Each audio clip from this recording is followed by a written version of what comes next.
Let's go. Woo, let's go.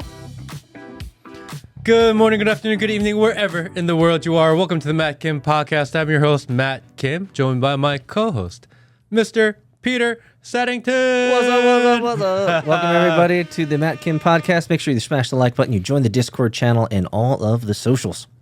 It is Free Thinking Thursday, and for the first time, we are recording on a Thursday. Yes, and this is going to be an all-around podcast. We're going to be covering lots of different topics and updates of what is going on in the world of free thinkers. Amazing. I'm excited. Amazing. I feel like every once in a while we do an episode where we have structure, we have an idea what we're going to talk about, and sometimes we just kind of wing it. And those end up being the best ones sometimes. They end up yes, they do. So if you're like, where are they going with this today? I don't know either, but stick around. I'm pretty sure it's going to be pretty interesting. Well, yeah. Well, first, I think it's important for people to know where you've been because people are always interested. They see the Instagram posts. My wife sees the Instagram posts. We see the X posts. But people want to know, where have you been and what have you been doing, Matt? So I just got back from Dallas, Texas. And I recorded an episode on Mr. Chad Prather's show. Mm-hmm. He is the slick-talking, fast-talking cowboy. If you look him up, he looks American as hell. Yeah, he definitely looks like American, born and raised. Cowboy hat and American flag in his background, and we didn't film at his actual studio. We filmed him at a remote studio. But when you look him up, that's what you see. So fill us in, because I don't think everyone's matrix is connected and plugged into our matrixes. Certainly your matrix is definitely not my matrix, because you get stuff that I don't get and I get stuff that you don't get. So tell us about this individual. Who is he? What is he all about? And why does he represent the red, white, and blue? He is I believe he's a comedian by trade. So he goes around, he tours, he does shows. And he's been on the podcast scene for a while, maybe 8-10 years. He's been doing it for quite a while. So kind of an early adopter, OG. I think at one point he said his podcast was top 20. Oh, nice. That was before the video part. Oh. And I was like, it's because you're ugly. But he's not. But it's not easy doing a podcast. He was on the Blaze TV network for, I believe, 5 years. And he recently left and started his own thing. So why would someone want to listen to him? What's his theme? What's his topic? What's his shtick? So he originally did kind of political commentary, clips kind of similar to everyone else, where you take the news of the day and you give reactions and updates and et cetera, et cetera. A lot of people do that. He recently had this transition the last month where he is taking political things or whatever current news are and giving biblical reference to those topics, which I've never seen anyone do before. Right. Where you take current events and you tie it to scripture. I've never seen someone do that before. And somehow in that kind of shift in his content, that's when he's like, I kind of want to reach out and talk to Matt. And he invited me out. And I was like, okay. He reached out to you. Yes. So what about you made him intrigued? Because this is you just said this is a recent shift of his kind of narrative of his brand and his messaging from general political and social commentary to essentially political and social commentary with context to what the Word of God, the Bible, says about that. And so that is he's moving from a larger niche to a smaller niche. Yeah. Well, maybe not smaller, but certainly a more focused niche. So how does that have anything to do with you? I have no idea. It's just how things work. Is this just part of your 2024 spiritual journey, Matt? It could be. I tell you guys, but at the rate that we're going right now with Matt's spiritual journey, he's going to be a monk with a shaved head and be going like by the end of this year, dude. Should we all together? Well, by the end of the year, you should have mentally and spiritually ascent to the greatest, highest alpha position on the mountain, right? Aren't you going to be that guru that we're all going to be like, oh, Matt, you've transcended reality? Yeah, I don't know what shifted in him. We talked about it a little bit, and if you're curious and you really want to know that answer, definitely go check out that episode. It's not live yet. I believe it'll be live in maybe a week or so. We move a little quicker. We're a little more nimble. Yeah. So this will be out before that is out. But if you go to Chad Prather on YouTube or whatever, then I'm sure it'll be there eventually. So I always whenever and this is just the way that I work, whenever I go out and meet people, whenever I'm traveling back, I always have, because I'm a big notes guy, I always start writing like, what am I supposed to learn here? And that's always a question that I write down. So I'm just going to posit the question to you. From your conversation with him, what do you think you learned? What did you learn about life or humanity or yourself? He left a much bigger network in Blaze, and which I did go visit as well, and we can talk about that in a little bit. But he left Blaze to go off to a smaller organization and be a part of something so that he can pursue his passion and something that he believed a little bit more in, versus just doing political commentary. He wanted to give lessons about how he perceived the world and how he perceived it according to his faith, and he wanted to pursue that, which is not really a TV thing. And Blaze is more of a TV news type of network. So I thought that was interesting. And the Blaze isn't... It's not a small show. It's not a small place. No, it's not small at all. Number one, but number two, it's not a Christian theme. No. And so he's shifted more into the Christian theme of content. Yeah, and I don't even know if that was originally the goal. I think he just wanted to move his show there so that he could have longer form conversation. And somehow he only made that move, I think, early in January. Okay, so 6 months in. And 4.5 months in, he's like, wait a second. I need to change it. This is not what I want to do, actually. And he made another shift very quickly. And I thought that was interesting. Yeah. So I feel like he's doing what he feels he's supposed to do. And, I respect men that do that. It's tough. It's tough coming away from a large established organization where the income's good. I'm sure he's salaried, these types of things, to move away to do something on your own. And certainly that can always be kind of a gut-wrenching and heart-wrenching and anxiety-inducing moment. It's like, hey, my support systems are no longer here. So is he finding success in this new theme and this new project that he's doing? I think it's really new, but I like it. I actually found myself, when I first found his first episode, after he first reached out, I listened to it, and I was like, I like this guy a lot. And I find myself listening to him pretty regularly, actually. He's actually made into my actual listening matrix. Oh, really? Yeah. So is he now part of your daily consumption schedule? I think he puts up an episode once or twice a week. Okay. And of that, maybe I'll listen to one of them a week, which I think is a lot because I don't listen to anybody all the time. I kind of like this idea of taking society's woes and what's going on in the world and looking through the lens of the Bible. I think you would really like a show. I think it's really right up your alley. I think you're pulling on something here. That's something that I'm such a nerd that you would love that. I would actually not only love it, but I would want to do that shit myself. I totally can see you doing this. Yeah. Yeah. I could totally see myself breaking down to watch what he's doing. I think it's fantastic.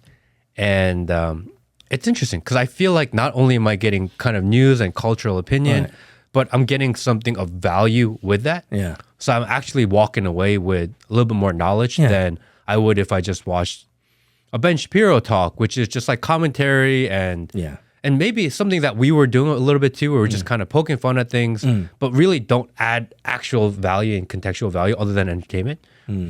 I feel like at least I'm getting real value from my hour or 45 minutes or whatever I'm spending listening to him. So I thought that was really interesting. I've never seen someone do it like that before. Does he have a biblical or Christian education background? Yeah, I believe at one point he was in ministry. Okay. And he kind of gave that up. From one of the episodes I watched, he went through a divorce. And because of the divorce, he doesn't feel like he should be leading a congregation because he doesn't feel like he's qualified to because of things that he's done in his past. Really? So he stepped away from that. But for some reason, every once in a while, I'll watch him. He'd be like, you see it. It's on the table. We have the Bible open today.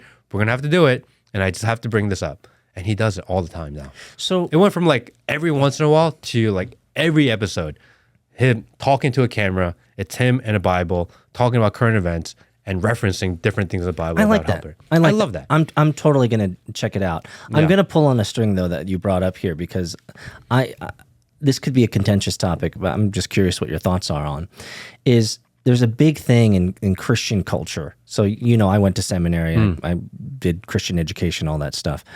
And there's this whole idea of disqualification.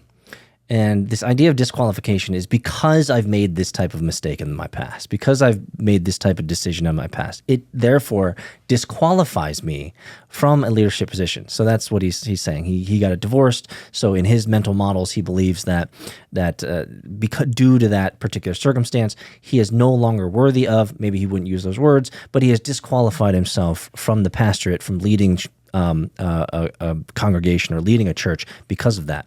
I find that to hold very little water. Because isn't the God that he serves the God of forgiveness, who forgave murderers on the cross like last minute? Isn't he the one who sat with tax collectors and prostitutes and probably some trans before they were even trans?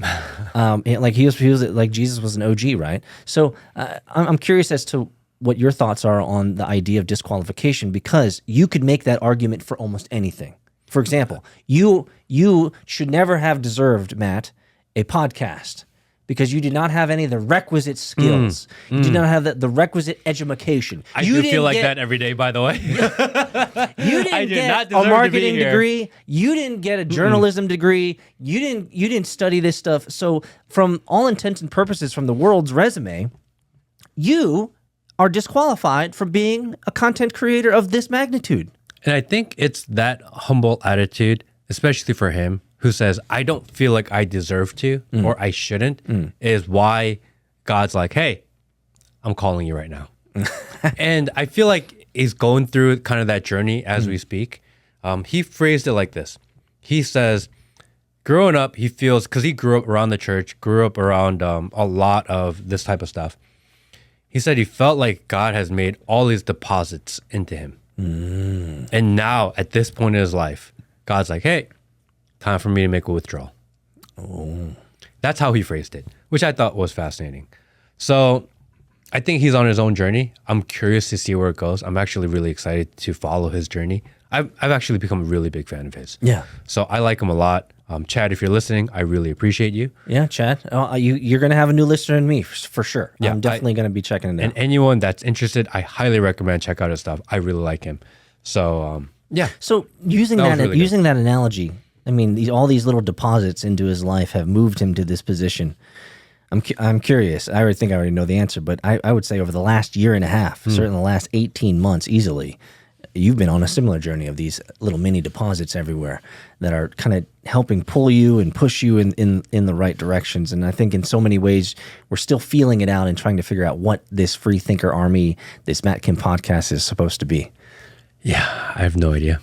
We're going to talk about it one of these days. Well, I just don't know. I think what we're doing is just doing the best we can with the opportunity given. Would you say, if we were to use some faith language, would you say that you are just walking by faith, or would you say that you are just humbly accepting that which you have received and just trying to do your best by honoring what you've received? Those are using very Christianese type of language, but would those two ideas resonate with you?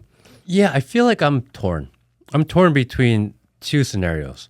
One is that God has a plan, and you're supposed to just give in to the plan and do what you think is best according to what the plan you believe to be. The other is that there is a plan. You've been given opportunity. It's your responsibility to make the most of the opportunity, and that you taking advantage of the opportunity is a part of the plan. Okay, so they're very different roads. So if I could summarize what you just said to me, I think is take a passive approach or a more engaged approach. Correct. Okay. And finding that balance between which is the right road and which way to take it, I think that's what I'm struggling with right now. So you know me.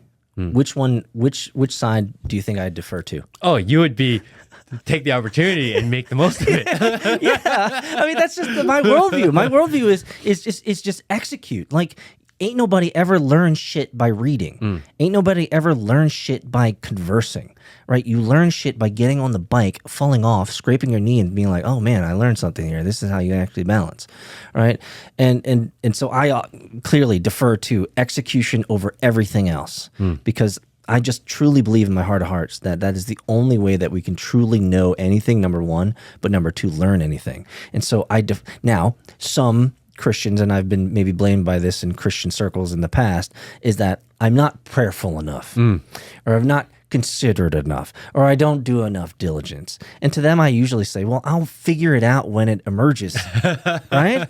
Like, it's called emergent discovery for a reason. You emergently discover that which you don't know through the act of execution. Like, you don't know how to fix that trash compactor until you open it up and realize that you clearly lack the fundamental skills to do this, Peter. I'm sorry I wasted all that time. I should have just bought a new trash compactor and hired a contractor. That would have saved us a lot of suffering over a week and a half, because I thought I had the skills to do it. And that's really the balance, right? Between I'm going to go figure it out, and I trust that someone's going to show up at my doorstep with a brand new trash compactor, or my friend's going to come over and he happens to be an expert, and which happens all the time. That's to what people. I was saying. It's kind of, sort of like a lot of what's happened, transpired is kind of exactly that. A lot of the last year has been that if you're faithful and you do your best with the opportunity given at the moment that you're given it, that God will provide the next step. So can I ask? And my life has typically been, hey, there's opportunity. I'm going to proactively do everything. And I'm trying something different by letting things happen. Oh, so that's the tension. The tension is that you do generally defer to action, which I kind of knew. But this time, I'm trying to be different. but can I diss on Christianity and faith for a second? Of course. Like sometimes Christians make things worse. Yes. Oh, a lot of times. A lot of the Maybe time. most of the time. Like Christians, they're all meaning, but like sometimes they just say some of the stupidest shit when you're trying to solve problems like this in your life. They're like, I'll just spend more time praying about it. How's that going to help me, motherfucker? But every once in a while, that actually works. Every once in a while, yes, it does. It does. And how do you know? And if you don't do that and let it happen, because sometimes the biggest events in life happen when you do that. And maybe you're missing the bigger event in life because you are trying to take control of a situation that has already been under control. No lie detected. Versus if you just wait, it creates apathy, it creates laziness, it creates it creates you to be lethargic. Yes. And therefore you fail to take advantage of the opportunity that you're supposed to take care of. Ooh, that's a tough balance. It's such a tough place to be. And this is what I fight with mentally every day of my life right now. Is there, and I don't know if you have one, but is there a certain example right now that you're kind of wrestling with that is worth bringing up as an example that might be revealing to our community, or what you're thinking about right now, or is it not fresh enough? I don't think it's fresh enough. I think it's just what I think about. Well, I think one thing for everyone listening and watching online needs to take into consideration is the amount of inbound that you receive from 1,000 different places. And it really is hard to filter out all of that stuff. Like, what is the real need? Are they trying to just use me here? Are they trying to take advantage of me? Or is there an economically, fair equation that he's trying to present to me? Or are they trying to dox me? Or are they trying to, get me to say something? Because you've had the entire spectrum of inbound, from people who hate you to people who love you and would love to, do the hawk tuah on you, to these in some ways God sent individuals who now, if I may say, have been a big part of your spiritual and faith journey in 2024 for sure. And I feel like ever since I kind of make a conscious effort to be less proactive, even less proactive, and just let things happen, I've been introduced to the most interesting and fascinating people, even more so than before. Man, that's so very anti-hustle university, though. I know. Because like a part of me is like, dude, get to work, get off your ass and do it, and just make it happen. Yeah. And I'm in this road of let it happen. And once I kind of gave up the control, just the most amazing people have been showing up. I feel like there's a t-shirt that says something to the effect of, be still and know that I am God. Something like this? Yes. I wrestle with this idea a lot, because when I say I wrestle, I really don't. I rarely think about it, because I just wake up and I do. Yeah, you're a doer. I'm a doer. And if you could blame me for anything, absolutely, it would be that you don't think enough about the ramifications and the risk exposure that you're creating. Risk generally doesn't fall into my rubric when I'm making decisions. No, you see an opportunity, and I'm like, I'm going, and I'll figure it out when I get there, and I'm gone, and that's it. Sometimes I'll be like, Peter, what have you been doing for the last 2 months? You're like, oh yeah, I started 4 companies. I'm like, what? Actually, it's only been 2 months. Actually, this month I've signed 2 equity statements. Yeah, exactly. Like, what do you mean? There's always opportunity, man. I'm still circling on my first problem. You're like on problem number 54. So there is, and I love this, and I don't want to get overly sentimental or overly personal or anything like that, but like at the end of the day, the faith journey, the spiritual journey of man is something that I don't talk a lot about because it's personal to me, but at the same time, I value deeply. I think, and we've talked about this in public, that certainly Tucker certainly has talked about this, that we're in this spiritual war. And I think one thing that I've really appreciated, Matt, about your evolution as a human is it's not that you're opening yourself to the faith and the spiritual aspect. I think you were always open to it. I think there's been if I can use this word, a maturity in your ability to better communicate what that spiritual and faith journey has been like, right? And I don't think a lot of people, certainly I know for a fact, a lot of people don't talk about this. No. Like find me a YouTuber that you know that's popular, that's mainstream, where you could say, man, there's this entire playlist of theirs and they're just talking about how they've grown spiritually over the last year. Never happened. You won't find that playlist, right? Certainly your Celine Dion's aren't doing shit like that. Your Taylor Swifts aren't doing stuff like that. And so for you to be able to sprinkle in these nuggets of what's going on from a faith and spiritual level, I think brings so much, using another biblical term, so much salt and tastiness to the conversations that you and I have and the conversations that you've been having with all these interviews. And interesting enough, you say that. And next week, I am going to Tennessee to interview Mr. Sean Ryan. I thought you were going to say the Haktua girl. But she's in LA now, right? She seems like she's in LA, doesn't she? Yeah. Yeah. Was I right about her or what? You were, dude. Was I right about her? So if you don't remember, I was giving her a little bit more credit because I thought that she was this viral, like great, kind of like people are exhausted of this political shit from both sides. And for me, I saw her as this nice, like, this respite, this rest from the bullshit. And I thought that she was like truly just viral. Refreshing. She's having fun. She's taken this thing by the horns and she's like, I'm going to become famous. Yeah. Like my respect from her went from very little to like absent. I was like, are you serious? Yeah.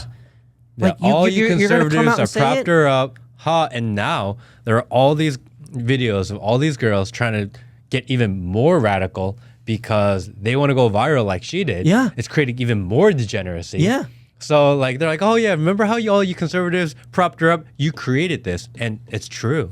Yeah. She said the silent part out loud. She was like, I'm just here to go to Hollywood and get famous, girl, baby. It's like, wow. Yep. Like Yep. What is there a child sacrifice somewhere? Sign me up. I'm in. Kobe Bryant, let us know. Let me in. Let us know, Kobe, how it works. Oh wait, no, sorry. That didn't work out for you. Too soon? No, Kobe. She was exactly what I thought she'd end up It's unfortunate. Yeah. I thought she was going to be the middle ground in the month of June when it was gay month. And now it's Haktua month because you made it that. And forever we will remember the moment. But let's talk about this interview. So usually whenever I see Sean Ryan, I'm seeing him interview some interesting people. Like one of the coolest ones I saw of like a hacker. Did you see the one where he interviewed the hacker? Yeah. Oh, that was like, I mean, I know a lot about hacking and technology, but this guy, he was just like, wow. Nothing is safe is the short answer. No. So you're going out to Tennessee to go interview him. Yes. Intriguing. Because, and I bring it up because you said, how many YouTubers or podcasters you know that openly speak of their faith and interject it into their conversations? That's right. I think he really found God about a year ago now. Oh, really? I didn't know that. Actually, if you go to his Instagram, the number one pinned thing on his Instagram is him getting baptized. It was a year ago. Really? And every episode, at some point, he tries to interject it just a little bit because he's not an evangelist. He doesn't feel like he knows enough. Yeah, but he's curious, and these are the conversations we have all the time, which I found fascinating. I think he really believes, and I think he's a really honest, genuine person. So I just had this thought, and I'm just going to say it out loud because it is what it is. Because if I don't say it out loud, it's going to leave my brain into the ether. You know what would be a cool theme, cool topic, cool podcast segment? And it's not that you're headed this way, but it kind of feels like you're headed this way. Is what if you were the guy who interviewed all of the major podcasters, influencers, personalities, and you were the guy that just asked the faith questions? So, interesting enough. Like no, seriously. Let me feel this out for a second. Like, when was the last time you heard about? I'm going to use some really bad examples, but it's for shock factor. I would love to have an interview, 45 minutes long at the most, with The Rock. I want to know about his faith. Like, what does this motherfucker really believe?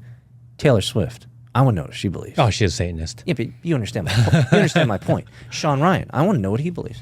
I want to know what Jordan Peterson. I want to know what Andrew Tate believes. Like, deeper stuff. I want to get back to Jordan Peterson later.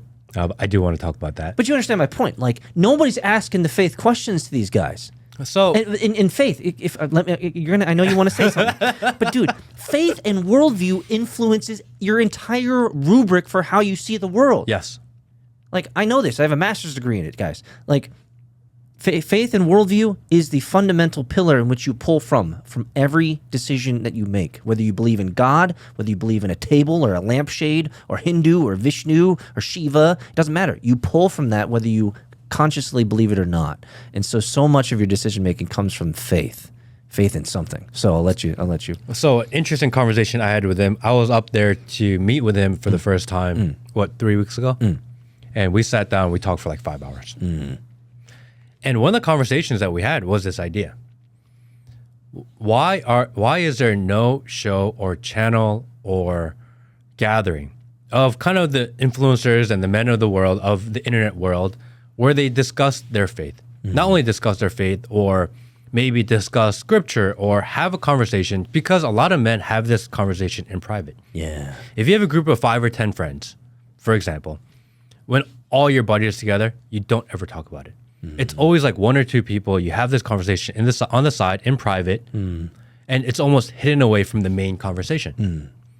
Why can't men, if this is something that they believe, add to a part of their normal conversation? They don't. For some reason, it's considered taboo. It's something that we kind of put to the side, and we do it behind closed doors. Right. But men should have conviction in what they believe. Whether you believe it or not, there's nothing wrong with having the conversation. Yeah. And through that conversation, it embedders your life. You learn a little bit. You may agree with some things, you may not. But for some reason, you can talk about literally everything in life publicly, but you can't talk about faith. Which makes no sense, because we have billions of Christians and billions of Muslims. We have 100 million Jews, right? Like, there's worldview and faith enough to go around for everybody. So the idea was, what if we had a weekly or monthly Zoom type of meeting that is recorded, published to the world, maybe streamed, where we gather some of the bigger names on the internet and we discuss whatever is part of your faith journey for the week or the month, maybe have a scripture to reference or how it affects your life, and do that on a weekly or monthly basis so everyone can watch and see. And if you were to do that and you were to grow that, then it creates a community of people of, okay, there are men out there, the men that we look up to for advice or for thoughts or for ideas. If they're having the conversation publicly, it means we can have the conversation not only within our communities, not only within our friends, but within our home. And I think that's fine. I think that's great. Actually, it doesn't exist, which is crazy. The entire time that you've been talking here, I've been trying to rack my brain for a conglomerate of individuals that are doing this, and I cannot conjure it up. So I think I would relatively agree with you that in my matrix, I have not witnessed anyone actually doing this. Yeah. What if you got the Sean Ryans and the Chad Prathers and people like this of the world who have audience, who have followings, who have influence in society, and you can see the men that you look up to talk about a huge part of their life that generally people aren't willing to talk about. Correct. I mean, that's huge. I mean, like I don't mind saying it here. I go to church every Sunday. My kids are part of their small groups every Sunday, right? We worship at home together. We read the Bible at home. My kids have custom Bibles that, and I'm going to say this mostly out of ego, but when I had a goal for both my kids when they turned 12 that I would give them a Bible that I have read fully. And just like someone that we might talk about, I've written my notes on that Bible in the margins, every scripture. So when my daughter turned 12, I gave her a Bible that looks used and tattered because it took me 6 years to read that Bible. And every chapter in that Bible, I've read my personal notes, my fatherly notes. I love that. I want to do that for my daughter. I really like that. I love that idea. It took 6 years to read that Bible and write every note. It's a long process. But my daughter will forever have that book, and every major issue that she has in life, she can open up the Bible and she'll see my notes on it. That's amazing. I also did that for my son. I like that. But it's a lot of work. It is a lot of work. Most men will. Just kidding. Maybe I won't. I will, and I don't mind showing receipts. I can show receipts of it because I'm proud of it because it took me. Do you know how much work that is? Of course. I mean, not only appreciates that.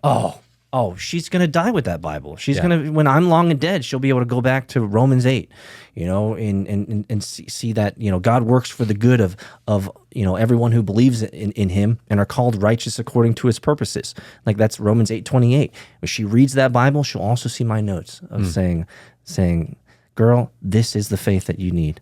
This is what you need to focus on. She'll always have my little notes on it. So I am proud of it. It was a personal thing for me, but it means a ton for me. And all that context to say is faith is a huge part of my life with my family, but yet we don't talk about it. Yeah. So for you, if you were to bring this into the forefront, brother, I see another hockey stick. Yeah. Seriously. I like the idea. I love the idea. Sean was actually really excited about it too, which I didn't think it would be. Actually. But he was super excited about the idea. If I could offer up, not that I've thought about this clearly, I'd love to facilitate it, man. Yeah. Because I could be, I'm thinking like, where would I be effective in that? emceeing it. Here's the topic. Here's the questions I have about it. We know enough. I'm making stuff up now, but like I'd be a good facilitator for these types of. And ideas. I think once you start building it, I think it can be a really big thing. Oh yeah. And it encourage other men to get involved. I've had a couple conversations with a few people, and even people who are not public about it, they're really intrigued by the idea of it. Because there's this idea, and I've said it before, that you think politics will save America and that state will save America, but the reality is politics and the state has never embedded America, ever. Yeah. Doesn't matter who's president, you change the president, and all it does maybe slow things down or ramp things up according to who wins and who loses, but nobody actually makes it better. And that's the fallacy of liberal logic and right-wing logic too, is they believe that government is the savior. When government becomes your God, you believe they're going to save you. The reality is in history, the government as a God has never saved anybody. No, it starts at the home. It starts within our hearts. It starts with the men of society. The men of society will start having difficult discussions. We'll start having conversations that we used to have in private, start having them publicly. Then the women naturally follow. That's just the way the world works. So this is Free Thinker Army. This is the Matt Kim, Free Thinker Army, Free Thinking Podcast. Do you think some people would have issue with this moniker and this idea and this branding of free thinker, but yet we're focused a lot on the whole Christian worldview? Well, first off, it's going to be a separate entity, a separate thing. It's not going to be put into here. Although if anyone's watching and they would like to join whenever we get it off the ground, more than welcome. I think the idea is that we're going to host it in a Zoom so that you can see the speakers and everyone else can know that you are also there. So it feels like you're actually a part of something. And then we'll broadcast it out to all the platforms so that you can view or watch or listen. But if you want to be a part of it, then there'll be a link that you can sign up for and actually be in the room, which I think would be kind of cool. Bro. And it is not church. It is not trying to be evangelical. We are not trying to convert anyone. Yeah. We're just having the discussion that people and men actually really do have on a regular basis. All the time. Just not publicly. Yeah. I think this is a great idea. My mind is already spinning. I think this is something that the world needs. I think it'd be really interesting. And I think you'd be surprised on the type of names that would be really interested in something like this. I think what's great about the Bible is the Bible has infinite amount of content. Number one. Number two, it has infinite amount of applicability to our lives today. Like people look at Bible or Quran or the Torah as these archaic books and history books, and they fail to realize that just like it says in Ecclesiastes, there's nothing new under the sun. There's nothing new.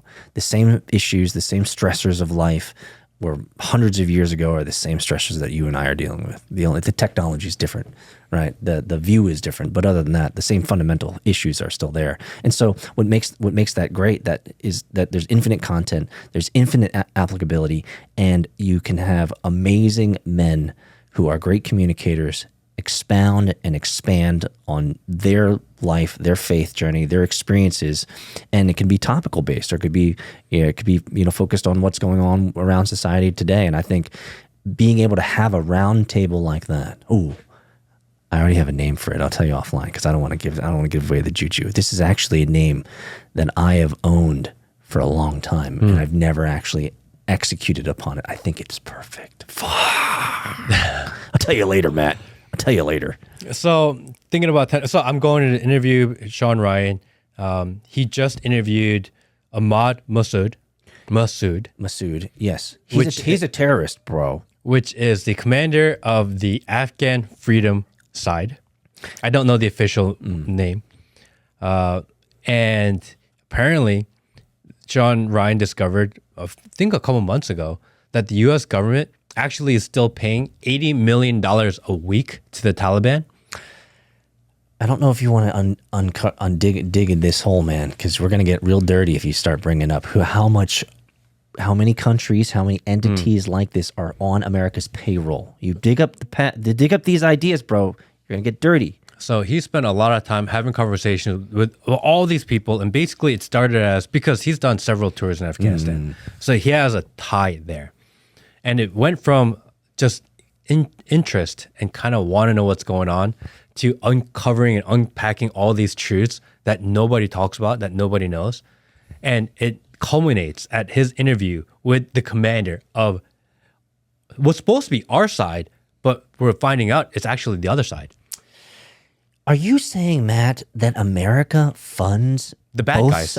No, we're not funding both sides. We're funding the bad guys only. And the good guys... Who's to say who the bad guys are, Matt? Bad guys are good guys to some guys. I'm pretty sure the good guys are the ones that are trying to live free, and the bad guys are the ones that are not. No, you didn't hear me out. The bad guys are the good guys to some guys. True. That's just how it works. But it culminates at this story ending with this ultimate conversation, which is going to go live, I believe, on Monday. Ooh, so if anyone wants to go check that out, definitely go watch this. It's going to be on Sean Ryan's show on Monday. For sure. Oh, I'm definitely watching that one. And so I reached out to him. I said, hey, Sean, I want to interview you. And I want to interview the whole story because you have a podcast episode with this person, this person. And you kind of have a vantage point of what's really going on there through all these conversations. He has context and experience you have total context on the reality of what happened in Afghanistan, what happened when we left, what's going on there now, who are we funding, why is it the way it is. Major fuck up. You know all of it. It's about time that we take your ideas from what you learned and put that into one form. Disclosure. Correct. I like kind of wrap it all into a final story. That's cool. And he loved that idea. So that's why I'm going out there, because that's what I want to do. You know, if you talk long enough, you can do it in two parts. Yeah. You know, extend it out. Make it. And then we'll probably talk about the faith and all of this. We'll get into all of it. Bro, I got ideas. I kind of want to end this podcast so we can just talk about it. We'll definitely get there. But we're going to Nashville or Franklin, Tennessee next week to do this interview. Franklin, Tennessee. Beautiful place. Oh, I love it there. Beautiful place. So, and if anyone is from Nashville area or Franklin area, while I'm up there, we're going to do a meetup. Oh, okay. Oh, where's the sound effects? Come on, Will. Will's chilling over there. We are going to do a meetup at David and Susan's barn. David and Susan's barn. Is this a restaurant or is this actually David and Susan's barn? Dude, I have to tell you the story about probably two of my favorite people in the world now. Really? Yeah.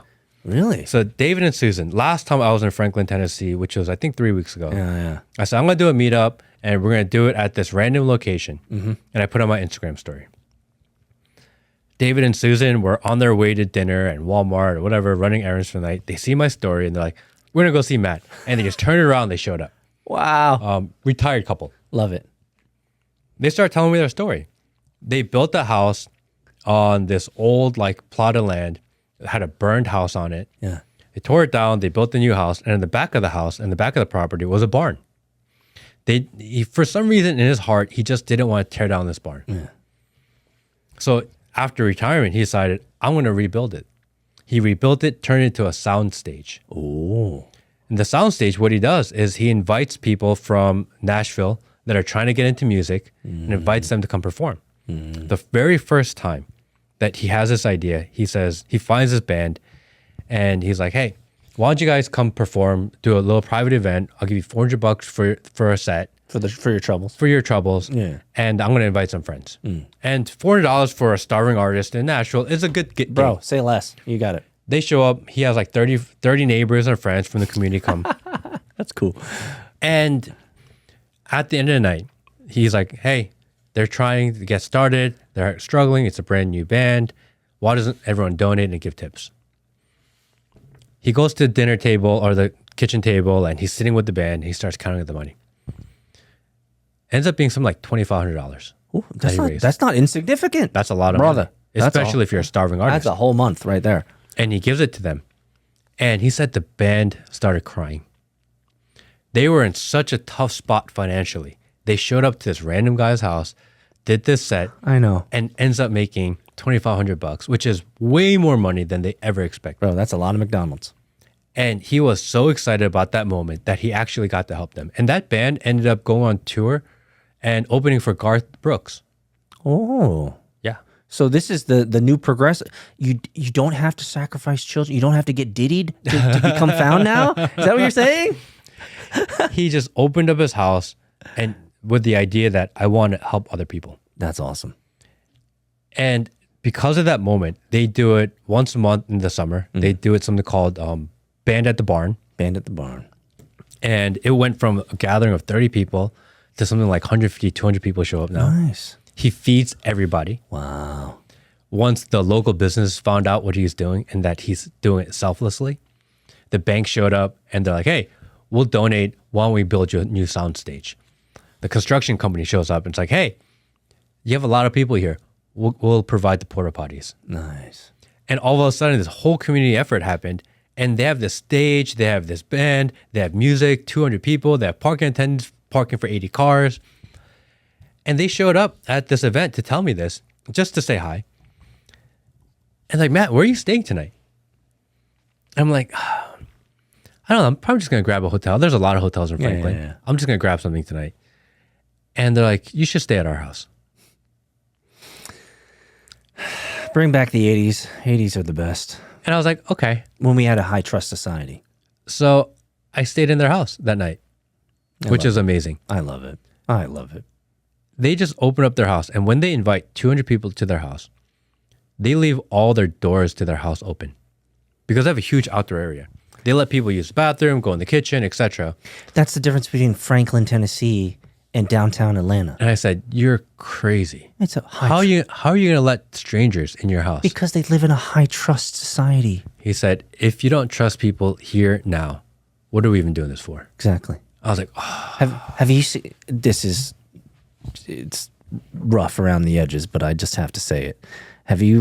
My Matrix has been feeding me at least once every other week these videos that just are sad, but at the same time, they're humorous, of black people going into Old Town White Americas, and they go to the gas stations or the mom and pop shops where all of the gear, all of the products, all of the juices, all of the it's all sitting out there. And the black people are like, how these white motherfuckers have all this stuff sitting around? It'd get stolen where I'm from. You know what I'm saying? And it's just like, it's negative, but it shows the contrast. There are people who literally have never lived in a high trust society. So they don't know what it looks like or feels like to go to middle America, go to a gas station, and all of the drinks and all of the products are sitting out there. It's like, there ain't no cameras here. Wait. You mean they just leave the stuff out here? That's what old America, the 80s, high trust society, what you and I grew up in was like. And there's a clear distinction of where we've gone from and where we are now. So when you say this big barn and this stuff like that, that makes my heart feel so good, because there are still parts of America with high trust cultures. Like, that's how you survive the storms of life, you know? And we are going to do an event at their barn next Wednesday evening. Next Wednesday evening, if I can remind everyone who is listening and watching on Rumble, on YouTube, on the Twitters, on everything, next Wednesday is July 17th. And the time of that is? Don't know yet. Don't know Just yet, had but the July idea today. 17th in Franklin, Tennessee. If you are around the area, Matt's going to be making more announcements for sure. This could be something special. Yeah, we're going to have some live music. I might even We're going to drive have up for some that. food. And we're going to do it at David and Susan's house, because they've said, if you want to do an event here, like, you can. And I said, I'll take you up on that. And I called them today. And I said, David, Susan, how are you? Remember you said that I could have an event at your house? You really did them dirty like that? And they're like, amazing. More than welcome. Wow. What do you need from us? Not uninvited. And I thought that was just the coolest thing ever. Already have some people from the area that I've spoken to that are going to show up and hang out. And I think it's so cool. You know? Well, and the coolest thing about their house is something I found out later, next morning. When they built his house, when he built his brand new house, before the drywall went up, he got on a ladder, got to all the studs, and wrote scripture on every stud. How awesome is that?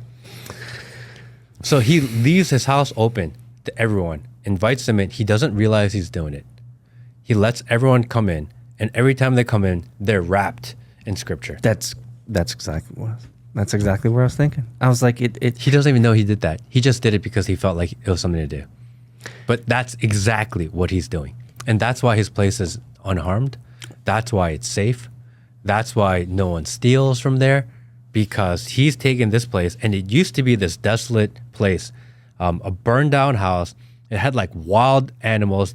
He said there used to be skulls and bones everywhere, because the previous owner was raising like wild cats. So they were raising llamas and feeding them to the cats on the property. wow. So this place was like the craziest, weirdest, oddest, most disgusting place ever. Sounds like it went from maybe like satanic stuff Yes. to maybe more, let's just say, light stuff. Yeah, it's crazy how that works. Well, he does apparently worship a God of redemption and light, and so I love. I love them so much. I was sitting here making faces and moving my body, and the reason is because everything that you're saying just gives me great warm fuzzies. Like, seriously, it's deep warm, like that cabin behind you, deep warm fuzzies of knowing that we live in a spiritual war. He might have not done this intentionally for the purpose of covering everybody in a blanket of faith, but Lord Jesus, I'll tell you, I would feel pretty good and pretty safe in that environment. Yeah, amazing. I can't wait. July 17th, Franklin, Tennessee. I might actually go up there. It's unfortunate, though, because the week after that, I'm going to be in Tennessee for Bitcoin Nashville for 5 days. Which Trump is speaking at. Yes. Can we talk about that real quick? I'm going to be there at Bitcoin Nashville. I'm going to be there for all 5 days. I have a booth. It's a huge 20-foot by 40-foot booth. I'll be hanging out with a bunch of homies, Bitcoin mining, all the things. So if you're into Bitcoin mining, you're going to Bitcoin Nashville. I'm going to be there. All the big speakers are going to be there. Everyone. Kathy Woods, I think, is going to be there as well. You got your big startup people, and obviously, big orange man Bad is going to be there. Did you ever see that coming? No. But since I'm an official sponsor, official booth, a lot of money, 50 plus grand went into this stuff. I think I might have privileged access. So if I could get a picture with Trump, bro, I would be finally catching up to the minuscule level that you're at. That is so cool. I did not know he was going to be there. Yes, super excited. That's so wild. Super excited. That's going to be the biggest Bitcoin conference ever. Ever. And I'm going to be there, guys. I'm going to be there. I've spent good money. I'm going to be at the Renaissance Hotel, downtown Nashville, guys. I'll be there. And maybe Check me out. Maybe I'll come join you for a day. If you want, yeah, sure. Maybe. Absolutely. Apparently, I have a place to stay at David and Susan's. That's true. And Franklin, Tennessee is not far from Nashville. No, it's 20 minutes. Yeah, it's right outside. It's right outside. Yeah, Franklin, Tennessee is beautiful. Bro. If I could live anywhere else, if I left where I am, which I love where I am, but if I was ever forced to leave where I am, that's where I would want to go. So I'm not going to get this right, but I'm going to give Franklin, Tennessee the credit for this. I was up in Nashville with a client years ago, maybe a decade ago. Long story short, I was doing a training for 50, 60 people in this huge hotel, and they'd rented it out for this room so I could train them all on better software development practices. Day 2, the CEO comes up to me. It's 8:30 in the morning, and he's like, Peter, it's just a Nashville thing. You have to eat cake on the second day. And I'm like, oh. He's my client, so you don't say no. You just smile and say, yeah, sure. So he hands me this cake. Jack Daniel's cake. Have you ever had Jack Daniel's cake? No. Okay, you have to. Ask these people that you're hanging out with, you have to ask them about Jack Daniel's cake. I believe it's from like a Franklin or a small town, regardless. By 10 o'clock, I was hammered, ineffective. And he was laughing the entire time. And I'm like sloshing around, like slurring my speech. Dude, Jack Daniel's cake doesn't taste like Jack Daniel's, but it hits you like a fucking train, bro. I don't drink. I haven't had a drink in like 5 years, maybe 6 years now. That's true. That tally is going, it's so long, That's true. I don't even keep track anymore. Jack Daniel's cake, though, good going down, hits you like a Mike Tyson punch to the face. So avoid the Jack Daniel's cake for me. Yeah, do that. But man, what a day. What a day. I love it. I love it. So talking about Kathy Woods and the person, apparently, that did the first 4 seed rounds for her ETFs. Yes, we love Kathy Woods. She's a big Bitcoin and crypto proponent, so we love her very much. However, the individual who invested in her seems to like he's in a little bit of trouble, Matt. So I just ran into a story about this gentleman named Billy Hwang. Billy Hwang, Korean-American guy. Korean-American guy. I think he came from Korea, maybe high school, college. Kind of more Korean than American, but Korean-American. And he was a hedge fund investor, hedge fund type of guy, Wall Street guy. Got in trouble a bunch of times, and recently just got charged for got convicted of 10 or 11 fraud charges. I think it's the same judge that wouldn't let Trump's trial leave New York. Oh, really? Yeah, there's a tie there. That guy's crazy. Yeah. He looks crazy. Yeah. Doesn't he look like he's never been in the sun for like 40 years? It's one of the Trump-related He looks like a necromancer. judges in the Southern District, New York courts. And he just got convicted for market manipulation and for fraud and wire fraud and all this stuff. That's like getting pulled over on 85 for speeding because everybody's going the exact same speed on 85. Yeah. You know, it's like you just got you either they targeted you or you just had really shitty luck. So here in Georgia on 85 North and South, which is the main freeway that goes through Atlanta. 55 miles per hour. I think the speed limit is 55 or 65, whatever 55. it is. Ain't nobody going 55. Everyone on that road drives 75 to 80. You got it. Every single person. You got it. There is no give. If you drive under 70, which is over the speed limit, people get really mad. Even the cops get pissed off. And you're dangerous. Yes. You have to go at least 75 on the freeway. You have to speed in Atlanta, otherwise people get really mad. Which is 20 miles per hour over the speed limit. You never get in trouble for that. Yeah. Never. It's like giving the guy that went 71 a ticket. Exactly. And sending him to jail for 100 years. Oof, 100 years? Well, his sentencing is in October. Bro. Each charge, I think, is a max of 20 years per. Oh, so he could actually get 200 years. So they're just making an example of him. So the question is, why? How many of you guys have heard of this Hwang guy? Everyone can Google him. Every single article will say, billionaire convicted of 10-11 for market manipulation and fraud and short selling. And some of you say, yeah, the short sellers and the market manipulators should get in trouble. Yeah. You've never heard of this guy. Do you know who they don't go after? Ken Griffin. They don't go after Citadel. Yeah. They don't go after these guys who do it at enormous scale. Oh, you mean the big banks that usually every year have to pay hundreds of millions in fines for malfeasance, but nobody cares? But for some reason, this random Korean guy is the one that's taking the fall for everybody. Interesting. I wonder why, Matt. And then I started digging around, started clicking around a little bit. See, Matt has a problem. He clicks around and digs around. That's his problem. you need to stay ignorant. Because I've never heard of this guy. You need to stay ignorant, bro. And as soon as I saw the first article showed up, I'm like, okay, I've never heard of this guy. But they make it sound like it's a big deal. Yeah. Let me just type his name into the Twitter search. And every single article is the same thing. This guy's bad, this guy's bad, this guy's bad. Like, wait a second. Why are there so many articles telling me that this guy is like the devil? But I've never heard of him. How bad of a guy could it be if no one's talking about him? Some people in finance may be aware because he's been in trouble for a while, and his arrest happened in 2021.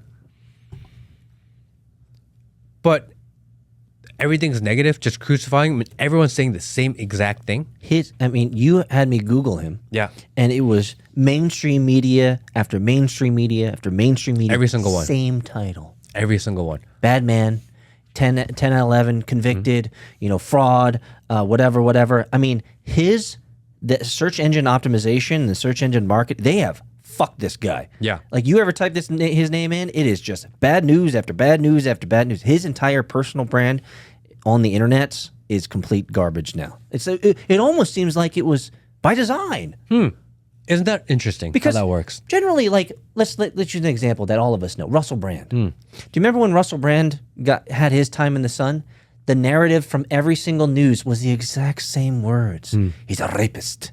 He's maybe a pedo. Maybe it's all the same. So for this guy, this Hwang guy, it seems like same exploits, not exploits, but same strategy, different guy. Usually when entire media, all of mainstream media, and even fringe media, if literally 100% of people are saying the same thing with the same headline at the same exact time, I kind of want to know the other side. Yeah. And I started looking around. There is no other side. Ooh. I was like, okay, nobody? So, of course, you start digging around. You look for older articles. You find out what he's involved in, because now I'm curious. Why do they want me to think that this guy is the worst guy ever? Why do they want me to think, like, hey, you know how all of you guys complain that the hedge funds are manipulating the market and that they're short selling and, your GameStop, oh, yeah, well, it's all his fault. Oh. Let's let him take the blame for everybody. Oh. Here's your guy. Here's your devil. I see. So he's the fall guy. It kind of seems like it, doesn't it? So I started clicking around a little bit more. I'm like, okay, I'm a little bit interested. I want to know more about him. And I ran into some other articles. Apparently, he is the largest Christian evangelistic fund in the country.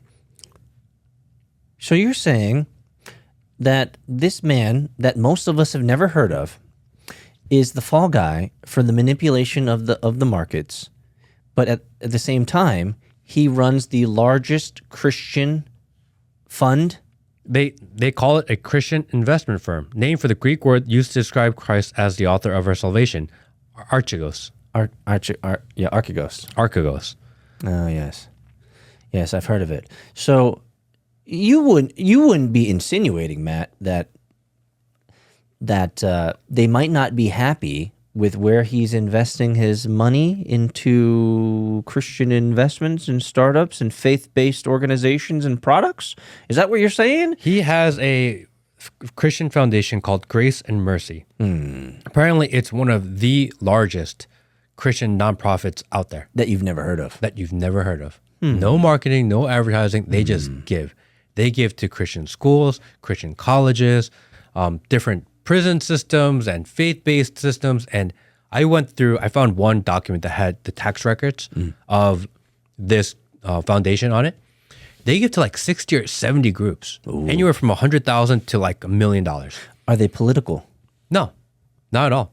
Interesting. They just give. So they don't have any political ties to like APAC or to these big political action campaign funds. Nothing like that. Nothing. So they're just investing in Christian products and startups? That's it. What's the problem with that, Matt? You tell me. why is this guy who happens to be first? You take the random Asian American guy in all of Wall Street because you can't go after Ken Griffin. Oh, you can't go. Yeah, you can't do that. Yeah. So you pick a guy that will be kind of quiet. He's known to be kind of a quiet to himself type of guy. I looked. He lives in like a pretty normal house. He was worth $36 billion at one point. He doesn't live in a huge mansion and a huge property. He lives in like a normal house. So you're gonna tell me that this guy got so greedy and that he was manipulating everybody and that all this malfeasance was going on with him and he's the one that got in trouble when he's like living so quietly and normally? Yeah, that's a hard, jagged little pill to swallow because if you're dealing with that much money, then it's never one guy. It's a corpus of people that are ensuring money can be moved at multiple places. And but I'm really having a hard time grasping onto the meat of this story, which is why. Like why? I don't know. Why is this guy? Why are they ruining this guy's life when it seems like his entire life purpose is to give to help other people? Sounds like. No, he's an investor. He needs to make his money. Fair enough. He needs to make his cut. Like I understand that. That's what I do. But at the same time, it seems like you're not giving me a whole lot of evidence that he is like Korean man bad. And he hosts at lunchtime. He hosts Bible study for anyone that wants to show up. He does it every day at lunch. Every morning they do scripture reading for anyone that wants to show up. It sounds like we need to get this guy on the podcast, Will. What do you say? Working on it. Are you working on it, Will? That'd be pretty dope. I've been so fascinated with this story because I don't get it. It doesn't make sense to me. Well, they say curiosity kills the cat, though. And we're going to go die together because I am trying. We're going to die together. You talking about you and Will? I am trying my best to get him. I know that his sentencing is in October. He is on a $100 million bond. Oh, $100 million. Who got money for that? This guy does, apparently. $100 million bond. Is he a flight risk? Where's he going to go? He's a billionaire. Billionaires can't go anywhere. I don't think he's not a billionaire anymore. He lost it all. Oh, doors don't go up anymore then. He's only worth something like $100 million. Oh, yeah. So he doesn't have Lambo doors anymore. $100 million. Billionaires only doors go up for billionaires. Yeah. So I'm trying to get a hold of him. I've texted him. I found his number. Ducky helped me find it. Ducky! And I'm looking for his... I called him. I texted him. Apparently, we have a mutual acquaintance that can maybe try to get me in touch with some people in his universe. Nice. Take that. So I need to talk to this guy. I need to know what the true story is. Let's manifest it out to the universe. If anyone knows, Mr. Hwang, Mr. Billy Hwang. Mr. Billy Hwang, Hook come me our way. up because I have to know the other side. Getting in the good juju. Because if you take away the fraud, everything about him sounds amazing. I think he might be one of those guys where we would want to hear the other side of the story. I need to. He might be too humble for it, though. If you're going to go to jail for 100 years, you have children, you have family, you have legacy. Probably have something you have you need to say. followers. You have people that have supported your mission throughout the years. You may want to leave a message. May want to leave a message, not like Michaela Peterson. Huh. Are we talking about Petersons now? No, I just thought it was funny, man. This beef that's going online with Jordan Peterson, man. It is like a rising star and then a burning comet of disaster that's like coming down to the earth. I feel like we've touched on Jordan Peterson before. We have, but we've lost respect for him. My respect for Jordan Peterson went from originally, I really like this guy. Yeah, it's funny. To like, wow, he's amazing. To wow, he's better than amazing. To like, bro, this guy's the worst. I think a lot of people have this very similar experience because he seems, especially more these days, he seems really skeevy. Yeah, at first I thought the weird way he dresses was okay. That's just him being eclectic. When he had the Two-Face suit, remember that? It was like evil and good, and it was like, whoa, bro, that's very. I mean, what they say, symbolism will be your downfall, right? If you just start doing symbolism like that, Jordan Peterson, it's like, oh, what are you going into? I recently heard him. He speaks to a lot of like APAC-esque type of it. Yeah. Yeah. I recently heard him with Piers Morgan. Oh, I think I might have seen that one too. And Piers Morgan said, Jordan Peterson, do you believe in God? And Jordan Peterson says, he was like really coy about it. He said, some things men should keep private. Yeah, but you've talked publicly about it before, Jordan. I said, you're a coward. Yeah. You've talked about it before. Your platform is to how to teach men, to be accountable, to be personally responsible. And assertive. And someone asks you a question that actually is important, and you cower away and can't answer that most basic question. Yeah, he walked that back. That was not good. I was like, oh, you're a coward. You actually don't believe anything you're saying. Bro, he sold out. You're done. When you say the word skeevy, I know exactly what you mean. He's a grifter. He's like conniving. Yeah. He's Yeah. you know? Yeah. You know what I mean. He's doing this. And that's like, bro, no good. So Jordan, you had your time in the sun. I think you're kind of like Icarus. You flew too close to the sun. Your wings of wax melted, and now you're coming back down to the earth. I think people have seen you for who you really are. You should have stayed consistent. You were a damn good individual for personal freedom of speech. Like Jordan, you should have stuck on that one, because that one is worth fighting for all the way till you die. When he started moving into social and political stuff, it was like, bro, you're moving into realms where it's getting a little funky now. And then he has a daughter who is complete antithesis to actually every value that he has, which is really fascinating to me. He was a professor. He wanted to educate. He wanted to inspire. He wanted to teach. And then he became an influencer. That sounds so cheap when you say it like that.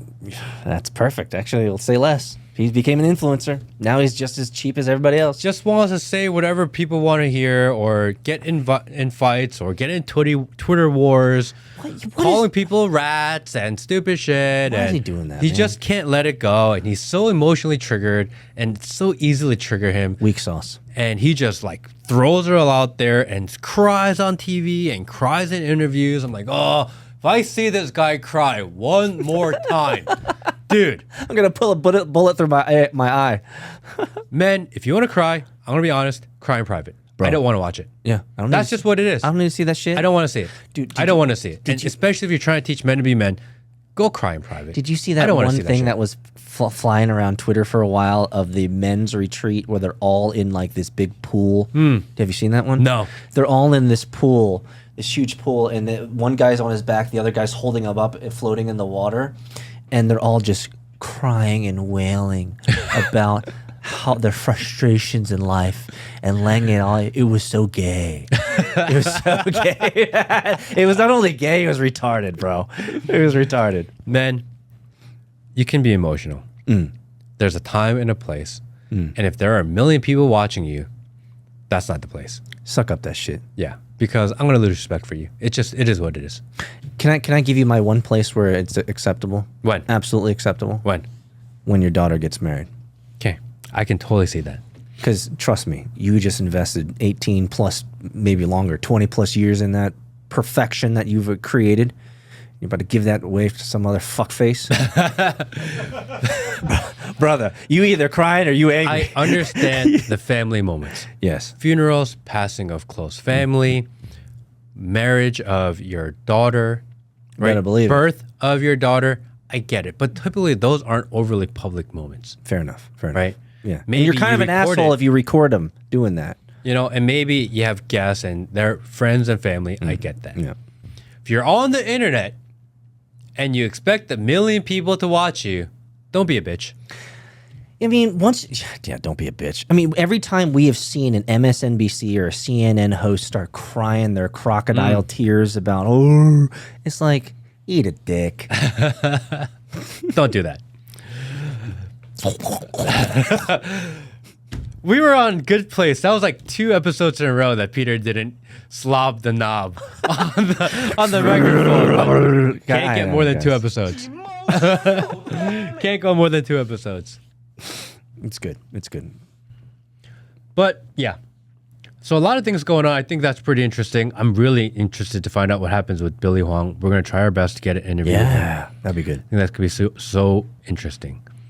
I'm interested to see where this whole faith-based, maybe new meeting of men, I don't know what to call it yet. I do. We'll see. Great name. Curious to see where that goes. I'm actually really excited about that. I don't think it's something that will take a lot of time. No. I've actually even spoken to Daniel, who runs the online software. And I asked him, hey, if I want to do this, I want to run it in a Zoom. Like, how many people can you have in a Zoom? And he said, I can link about 7 Zoom rooms together, make it 700 people. Nice. He's like, I could do that. How long would it take to set something like this up? Like, you tell me and give me a day and we're good to go. Tis but a scratch. Tis but a Interesting. scratch. We have people. It's forming really quickly out of nowhere. I like it. So I think that one's a good one. I'm excited about the meetup that's going to happen in Franklin, Tennessee. So anyone's there, shoot us a DM, jump into the Discord, and let us know. July 17th. Check it out, guys. Have we been going an hour? More than an hour, dude. We're like way over. We're way over. Well, we're an hour and a half. Oh, no. No? Hour and 5. Oh, really? Oh, shit. I felt like we started at 2. I guess we didn't start at 2. Thank you, everybody. Now, fuck off. Have a good day. See you guys next week. Oh, we didn't have Will's corner. I feel...